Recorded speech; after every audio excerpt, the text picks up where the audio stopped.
আজকের রেসিপি ছোট রুই মাছ বা চারাপোনা মাছের সর্ষে বাটা ঝাল। তো প্রথমে আমি কড়াইয়ে সর্ষের তেল দিয়ে মাছগুলো ভালো করে এপিট ওপিট করে বেশ লালচে করেই ভেজে নেব।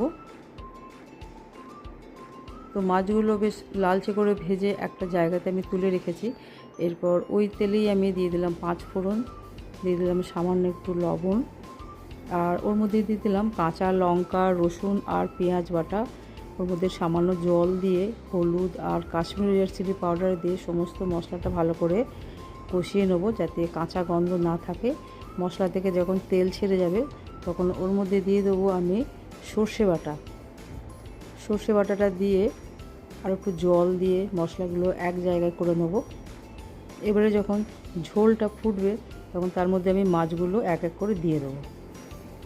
ঝোলটা বেশ আমি একটু গাঢ়ই রাখবো, বেশি পাতলা রাখবো না, খুব শুকনোও রাখবো না। তো মাছগুলোর মধ্যে এক এক করে দিয়ে দিলাম, দিয়ে এই গাঢ় অবস্থায় নামিয়ে রাখলাম।